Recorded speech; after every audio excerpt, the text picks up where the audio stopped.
Hello, my friends. This is Andy coming to you live from Orange County, California. It's a little bit cold in my house, so I had to run and put my sweatshirt on really quick. I got the air conditioner obviously turned way too high. This is a tough subject, obviously, as you can see by the title, suicide. Do you know someone? Do you know someone? It could be you, right? You can have somebody that you have seen over the last couple of days that has been walking around with a little bit of a dark cloud over their head. Or somebody that is normally pretty equal, pretty even tempered, I guess is the best way to put this, or, has just seems to be a pretty average in mood type of person. Then suddenly now they're being overly happy. I've understood, at least as a police officer, 21 years, that the times that I would go to the scene of a suicide, that somebody said it was really odd because they seemed to be really happy. I mean, like more happy than ever, and suddenly they decided to take their life. And I just was thinking today because of, hey there, Margaret, so happy to see you. Thank you for being here. Is that I was watching a show called A Million Little Things, I think it's called, or A Million Different Things. I'm so sorry. It's on ABC. Hetty and I just happened to start getting into the thing, and there's the opening scene of the show is somebody committing suicide. And then obviously it is a repeating subject within the series. It often comes up. Those of you that may be watching that don't know me, maybe somebody shared this with you. I don't know, but back in my early 20s, I had considered suicide. I actually got all the way to putting the gun into my mouth and was pulling back on the trigger when something came on the television that stopped me. And I'll share a little bit of that with you right now. But I wanted to tell you first why I thought about doing this today. It's because of that show we were watching earlier.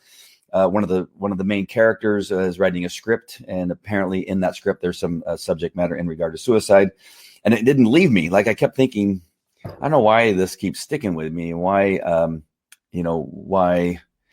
the scene kept kind of reappearing in my thoughts as I was going throughout the day. And then it dawned on me that it's Christmas time. That's why. Because I don't know, again, if you're watching the show, you know that I've talked about that I've disliked Christmas for most of my adult life. There's so much stress behind it. Trying to figure out what family members you're going to hang out with, what family members you're going to invite to your home, and sometimes regretting the fact that you have to be around some family members. That the holidays are filled with stress in regard to gifts and the purchasing of gifts, and sometimes you can't afford to buy your children the gifts. And that's been the case, this year with COVID for a large number of people, is that a lot of us are out of work. A lot of us cannot afford anything. And the stupidity of the politics and the Republicans and the Democrats and the independents and the morons that are at Washington, D.C., they're all working, right? And they're busy shutting down businesses, busy arguing over whether they should give us $600 and another country billions of dollars, and we look at that and we're going, what the hell? What is going to happen over the next couple of years? And so I wanted to come on because this theme just seems to be reoccurring. That we don't know what's going to happen over the next week, 2 weeks, month, year, 2 years, the next 4 years. And so with all of that, I started thinking about, as much as everybody's sending Merry Christmas messages, hope you're having a great holiday, all the nice and cheery messages, even the show that I did earlier today had to do with a more cheery message. This I know is not, and I'm not sorry for doing it, but I am. I'm hoping that it will hit those of you that see it and are watching it and are followers of mine, that you understand that it's an important topic to talk about on a day like today, because this is when quite many of these situations begin to happen, where we begin to get a little bit depressed and upset and dark, because it just seems like, out of all the days I should be happy on Christmas. Out of all the days of the year. Why am I not celebrating Christmas? Why am I not happy? Why am I not, why can't I afford to buy people gifts? What's going to happen? And so these dark thoughts, the dark cloud that hangs over people's heads, is one that exists and cannot be ignored. And I didn't want to ignore it. I try to ignore it most of the day, but for whatever reason, at 4:00 Pacific Standard Time, I decided to go live and and come out on the subject. My daughter just walked in too, so my little bit of stammering is because I was hoping I could beat her getting here and talking about this, because I have to talk a little bit about myself in a very dark period of time when I was in my early 20s. And I'm not to say that the idea has not, if you're saying you've never thought about suicide, or you've never thought or had a dark thought about would the world be better off if I wasn't around? If you've never had that thought, then you're lying. We know this in law enforcement when you are being tested, when you go into your oral exam, that they said the one thing you don't want to say is that you've never thought about suicide. At least that's what I was told, because everybody does at some point. You think about it. You don't go as far as I did when I was in my early 20s, but it is very unusual. If it ever happened, I'm sure there's somebody out there that doesn't think about it, but where you just have one of those really bad days or a bad week or a bad month, you maybe have gotten fired from your job. You've lost, you've broken up, with somebody and your relationship is struggling, or your marriage is struggling, or maybe you've lost a child, or you just simply got bad grades and everybody expects you to get good grades. There's all of these things. And sometimes they all happen at once. And I understand. And I'm speaking to all of you to let you know that you are not alone in these thoughts and when these things happen. The thing that I want to ask you not to do, if you're watching this and you're having those thoughts, is you not go through with it, because you have no idea what's going to happen tomorrow. It may get darker. That's true. But there's a lot of things that may happen that may virtually change your life if you just give it some time and work through it. I'll just share with you a little bit of my story, and hopefully some of that will cause you to kind of just get through these dark periods of time. The most important thing is that you know that you're not alone in these thoughts. And I want to talk about our military people. It's not just those of us that, running a regular life, but with me, I think mine had to do with some, I played sports. I had some concussions. Those of us that are either in law enforcement or been in the military, you get in fights, you get kicked in the head. You are around explosions or shootings and stressful situations. Those things, obviously, with PTSD and everything, also cause damage. So I didn't mean to avoid those things, because those are very difficult to get through. When you have brain damage, when you have incidents of stress where you have seen something way beyond what most people see. And in law enforcement, I could go through a whole list of things that I saw and was a witness to. That cause, some mental distress that it's very hard to get over. So I just want to visit that too. I'm so sorry. I didn't mean to go off, and just think that sometimes we just have a bad day and that's enough. There's other things, right? It's very difficult to get through. So I just want to talk about two subjects that I want to talk about. One was that when I was young, and in my early 20s, it just seemed that everything was going wrong, and that sometimes is enough. I got fired from a job. I had a girlfriend who had cheated on me. She'd went to Florida with some guy, and I had no idea. All of a sudden I call her. I go, "Where are you?" She goes, "I'm in Pensacola, Florida." That's why I've never gone to Pensacola, Florida. I will never go to Pensacola, Florida. People say, "Well, you should go to Pensacola." I'm never going there, because that's where my girlfriend, who was 19, went with her boyfriend or her, the guy that she cheated on me with, and was spending time in Pensacola, Florida. And so what else? There's, I'm sure, a couple other things that were going on, but it wasn't a lot. Sometimes it doesn't take a lot. Sometimes you could just be young. Sometimes you can have a little bit, some concussions under your belt and some other things, and just like 2 or 3 things could just be enough to cause you to do that.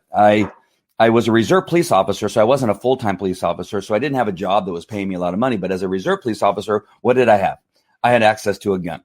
I had a gun. It was a .45 Long Colt, and it was sitting next to my nightstand in my bedroom. And I thought, this is it. My girlfriend left me. I don't have a job, and whatever else was going on was happening.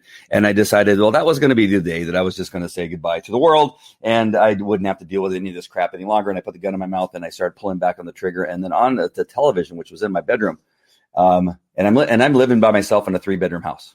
By myself in a 3-bedroom house, I'm laying on a water bed in La Mirada, California. I remember it like it was yesterday.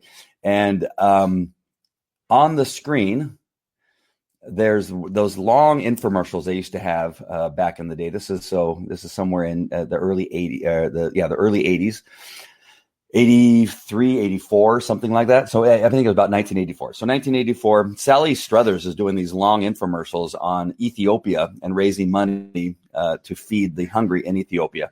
That infomercial comes on, and I'm seeing these children with these distended stomachs and flies in their eyes, and they're feeding this porridge or whatever it was out of out of a spoon or something like that, and trying to save these children's lives. And as I had the gun in my mouth, literally all the way in my mouth, with my hand on the trigger, getting ready to pull the trigger, I see these children. And then at that very moment that I saw the children with the flies that were in their eyes and distended stomachs from starvation, I looked around and I realized I was laying on a heated waterbed with the ability to get through a door that I could open and go and just sit in the jacuzzi and relax. In my refrigerator, I had food and drinks and condiments. I had a shower. I had a toilet I could flush with the water that many children across our world cannot get without hiking tens of miles, not tens of thousands, tens of miles. And I thought, wait a minute. Are you kidding me? I'm going to get ready to kill myself, and these children are fighting to stay alive. And what a ridiculous notion. And I just put the gun down and I literally started to laugh and say, oh my gosh, my problems are so minute. Here I am in a air-conditioned, heated house, 3 bedrooms, 1 bedroom all to myself on a heated water belly, and outside the house I have a jacuzzi, and in my refrigerator. That is my story. That is not to say that is all that you need to not consider suicide. I'm just telling you that was my story at the time, and thank God I did, because after that I became a full-time police officer. I then went on to do a large number of other things in that time, where my daughter just brought me a drink, seemingly that she thinks I might need one. But I went on from there. I went from a very dark period of time where I thought there was nothing to live for. There was nobody that wanted me to be around, that nobody loved me any longer, that nobody would even miss me, to seeing that I have a lot to live for, and I have a lot of reasons why I am so more advantaged. At that time, again, I'm not saying that you have all these things. You could be homeless right now, you can be struggling right now, but I'm telling you that there's more out there for you. And I realized at that moment that there's more out there for me, and I went on and became a full-time police officer. I remember during my time as a police officer, I'm going to share this one thing with you, that you don't know what's going to happen in the future. There's one thing in particular where there was a call of a teenager. I believe he was about 16 or 17. I was probably about 26 or 27 at the time. And the call went out that they're looking for a suicidal teenager. He was last seen at this address. Now, and they think that he may have cut his wrist. And I was in the downtown area of Anaheim, and they said he's at this address, and that he ran away from his friends or something like that. He was on the run. He had left, and he had cut his wrist. The address is on the one side of the 57 freeway. At that part of where this residential tract is, there actually is a pedestrian bridge that goes across the 57 freeway down to the other side of the freeway, on the east side of the 57 freeway. The call was on the west side of the freeway, and the bridge goes to the east side of the freeway. I know that a large number of vehicles were going to the address on the west side of the 57 freeway. I had remembered that there was this and thought about this pedestrian bridge. And I said, well, since everybody's going to the west side of this area, I'm wondering if this teenager, who's probably used this pedestrian bridge hundreds of times growing up in the area, probably run across that pedestrian bridge. I don't know why, but I just thought that may be the best place to go. So I go, and we call it Code 3, Lights and Siren, where I go around the corner and go up on La Palma Avenue, eastbound La Palma Avenue, come down into the residential area on the east side of the 57 freeway. And wouldn't you know it, at about that time, as I'm approaching that pedestrian bridge, I see him running across the pedestrian bridge and then down the steps. And then he's running down the very first street. I forget the name of the street. I wanted to say Redwood, but that's on the west side. But anyway, he's running down the street. And I park bring my car up to about where as close as I get to him. I throw it in the park. I get out of my car and I start running after him and I tackle him and I hold his wrist shut because I can see that they're bleeding profusely. Just tons of blood are coming out of his arms. And I hold his wrist closed. I had already given out my location that I saw him, and they sent the paramedics to where I was, and they were able to save his life. I don't know what happened to him after that, but the reason I bring that story up to you is because if I would have taken my life a couple of years prior as a reserve police officer, laying there on a waterbed, upset about my situation, then I would have never had that opportunity to save that teenager's life. I'm not telling you that I'm some great person for saving somebody's life. I'm telling you that I happen to be in the right place at the right time because of my choice, the choice that I made not to kill myself. I could tell you hundreds of other stories in a 21-year police career where without me being at the right place at the right time, if I would have taken my life, that there's a great possibility that I would not have been there for other people. So I just want to tell you that you don't know that that's the same opportunity you have for yourself. Later on in my life, I can tell you there's a lot of other subjects and not subjects, other injuries that I've had, depression, anxiety, where I thought I was going to die. And always I thought I went back to that period of time when I made the right choice, and that was not to take my life. That I have now have five children that I think would be better off if I stick around. I think that I'm a pretty decent dad, and I think that they all still love me. They all still visit me. My 26-year-old daughter just came here to visit me. Not because she hates my guts, probably because, we love each other and we have good times together and we laugh together. Again, if I would have taken my life, she wouldn't be here today, and we wouldn't be here having the ability to celebrate Christmas together alone, just her and I, right? The other four children that I have. And then I'm in a relationship with a fantastic woman who has a daughter of her own, who her and I have seemed to connected and all this kind of stuff. And so I'm just encouraging you that there's going to be not only the time that I had, similar times like I had when I was younger, but other times where I've had very tough days, days of anxiety, depression. I have some PTSD and some other things that the thoughts of like, oh man, I don't know if I can go on. I don't know if the world would be better off if I wasn't around. I'm telling you that it is. And the things that will come of it because of you sticking around and then making better choices, maybe not making the same bad choices that got you in that situation, financial situations, gambling, taking drugs, a whole number of other things that, doing things that you just shouldn't be doing, that if you just simply make some shifts. I remember at a marketing event that I was at, that they talked about in relationship to golfing, that in golfing, if you have a shot that you've taken and you hit the ball and you're just off just a smidge, at the end of that little bit of a smidge offness of your stroke on the ball, at the end, it goes way like yards and yards, if not 20, 30 yards off the target. And then, but if you just sometimes make a little tiny shift back on target and you try again, you just a little tiny shift and you make a little tiny shift, you hit the ball and now it goes straight down the fairway and you could actually have a hole in one. And just to kind of keep that in mind, that sometimes it's not a huge shift. We often think that, oh my gosh, my world is over. There's no way that I'm going to fix this. It's too difficult. The task of getting over something or making a change in my life is just so overwhelming, whether it's believing in God, whether it's finding other friends and getting around to some of your older friends, if it's simply just not being around toxic family members that you really need to get away from. Again, I got to tell you, sometimes you can be around some family that are just toxic and you need to change those family members and say, listen, I love you enough not to be around you anymore because it is just not good. But they seem so huge at the time. But in reality, sometimes they're not huge shifts. It's just this little tiny shift, and you make a little shift in your life, and you can make a hole in one, and you can change your entire life. And so, in coming on today, I just want to let you know through my story, through just waking you up a little bit and saying, oh my gosh, I just saw this guy's live video. He's talking about suicide. How dare he? I'm so depressed. I want to be angry. And here he is talking to me about it. If you are considering this, if you're having a bad day, if you are considering that, the world may be better off without you in it, I'm telling you you're wrong. I'm absolutely telling you wrong. You're making a huge mistake. I'm not telling you wrong so that you can be more depressed. I'm telling you wrong because you need to understand that there's somebody out there that loves you and will miss you. And you could virtually affect somebody else's life.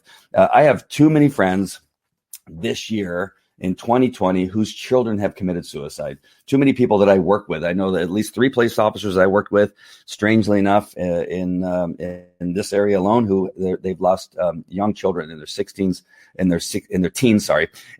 I think they were 16, in their teens all the way up into their early 20s that have committed suicide. And now those families do not have those children in their lives.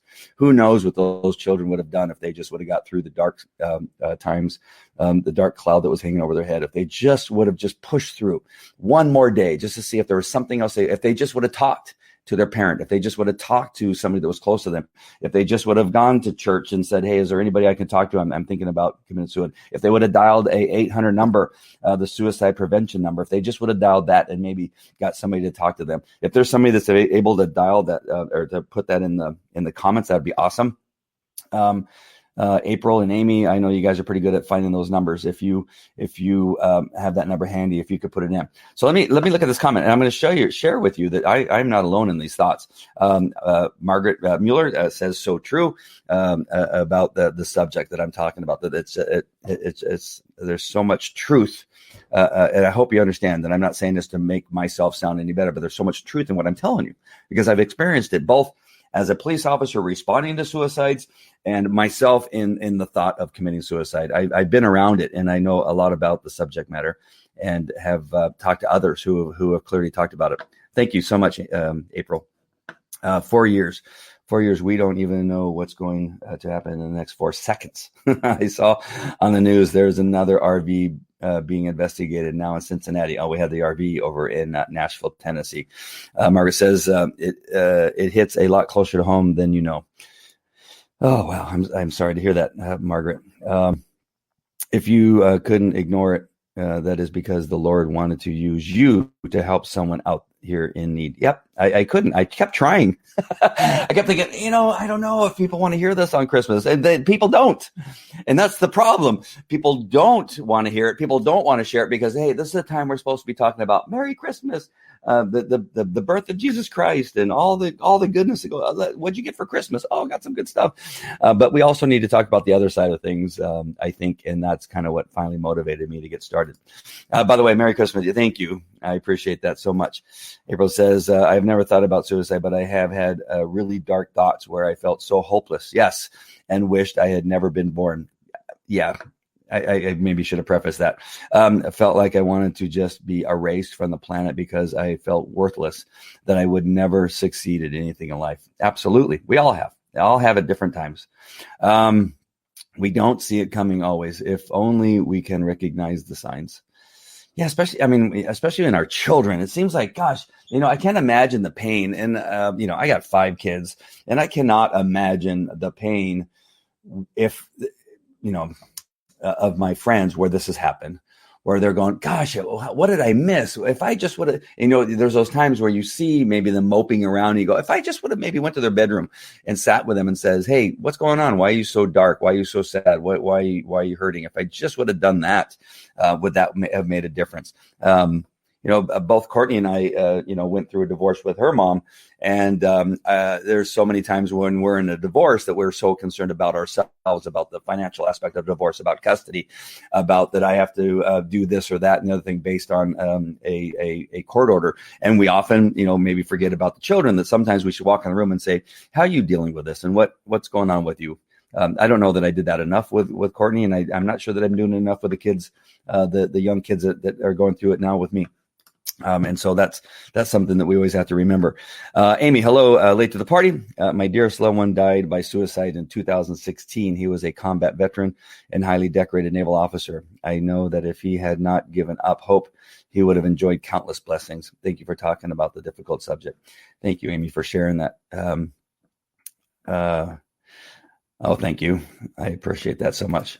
National Suicide Prevention Hotline. Thank you. I knew April or Amy would have it up here in a jiffy. Available 24 hours a day. Languages, English, Spanish. Learn more at 800-273-8255. So 1-800-273-8255. I'm going to leave that up until the rest of for the rest of the broadcast, which is not much longer. I just wanted to bring awareness to it. I wanted you to think about it. I wanted you to see if there's somebody around in your home right now that seems to be walking around a little bit mopey. And again, I want you to also understand that sometimes somebody will be walking around with a little bit more energy and a little bit more happiness. And it is a defense mechanism that some people have where they become the opposite, where they become super happy, really jovial. And it's almost like, wow, that's not normal. That's not normal for this person to be that weird, right? They're like really like overcompensating for being unhappy. They're being super happy. Hi, how are you doing? And hugging you really tight. I missed you so much. And you go, wait a minute, that's not how they normally act. That person too may be struggling. So just keep that in mind, that it's these extremes of emotion, the extremes of behavior that you may need to sit down and say, hey, is everything okay? Not in the sense like you're what's the word I'm looking for? You're being obnoxious in the way that you're questioning. Just say, hey, how are you doing? Is everything okay? How are the kids? How is the family? How are you doing? How is work and that kind of stuff? As you're talking and spending a little more time with them, sometimes those things will come out that you need to be aware of and go, oh, I went through the same thing. One thing I did, and tell them, if you did, go to a psychiatrist or go to a psychologist or go to a counselor or went to a church member. I almost forgot about this. This is really important. Is that as men, and Robert, and I didn't know if I didn't see any other men on here. I'm sure there's other men watching. But sometimes us men, and maybe even some women, we have difficulty going to somebody for help, like a counselor, like a psychiatrist, like a psychologist, that we don't want to admit that we have a problem. I am telling you right now that I have had some fantastic psychiatrists. I have had some fantastic psychologists that I have gone to that have virtually changed my life in a lot of ways. They made some really good points, or they hypnotized me, or they gave me some medication at the very right time that I needed it, and virtually saved my life, if not changed my life forever, that have allowed me to do some things that have helped other people. So men, going to a psychiatrist, going to a psychologist, a counselor, going to church and asking for help, finding another man and saying, I'm wondering if you can help me out. I'm having difficulty with something. That is not a reduction in your manliness. That is not being a wuss. That is not being all the other things. It's not being a pussy either. It is simply a fact that we need other people to help us get through some very, very tough times. So make the call. Go to, if you belong to Kaiser, if you belong, if you have no insurance, maybe go to a church, maybe go to a buddy and say, you know what, I'm not sure if you've ever felt this way, but I had a really difficult day yesterday. I had a really difficult time last week or over the holidays. And you know what, I thought that I might actually hurt myself or take my life. Have you ever felt that way? All right, give it a shot. Find the right person, message me, message somebody else. Again, you go to the church and find a pastor there and find somebody that you can talk to and say, is there somebody I could talk to? I'm just having a rough time right now and would hope that there's somebody that I could talk to. Man, they'll find you somebody like that. I know it. Go to Calvary Chapel, Chino Hills. I know they will. Go to Friends Church. I know they will. Go to Trinity Church in Scottsdale, Arizona. I know that they will have somebody that will be more than happy to help you and get you through this. So men, I'm telling you, we are horrible at asking for help. I am telling you, go out right now and ask for some help. You have no idea what your future holds, and making that decision or deciding that you want to do that is the worst decision. Making the decision to talk to somebody and to actually sharing your pain with somebody is the right decision. And it will change your life. I know that I've said that. I hope to not be wearing that out. It'll change your life. And the most important thing, you'll change somebody else's life. I promise you. In my book, Falco, Walking with God and a Dog, that's not a pitch. You don't have to go buy it. But in my book, I talk about it. And I can't tell you how many people that have emailed me, probably 15 people have told me that they've read that book. And there's things in there that have really helped them get through some tough times. You can do the same thing. I promise you. All right, my friends. I love you guys. April, thank you for sharing. Hey, Diane, nice to see you joining us. Merry Christmas to you, and you're welcome. I felt that I had to do it. I kept trying. I kept my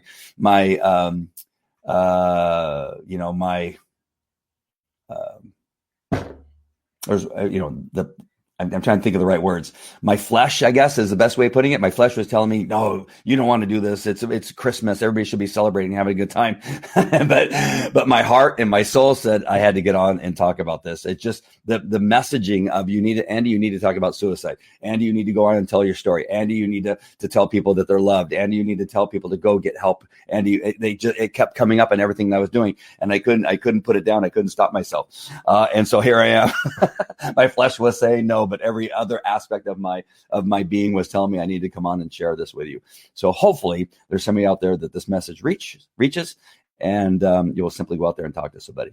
All right, my friends, I love you guys. If anybody that's watching, feel the need to go call somebody, just call them. Say, hey, I haven't seen you lately, or your messages on Facebook have been, have been concerning, and I just want to check on you and see how you're doing. Those are all of the things you can do to help somebody. Call them. Go to their house, knock on the door, meet with them. Hey, go meet me at Whole Foods. Let's go have a drink, or let's go have a juice or a coffee or something like that. Take the time to do it. There's somebody out there that you need to talk to. I can guarantee you. All right, my friends, thank you for coming on and sharing your thoughts in the comments. And if you have any thoughts, if you're watching the replay, please make sure and put them in there. You have no idea how they may change somebody's life. All right, my friends, I love you. Take care. I'll talk to you later. Bye.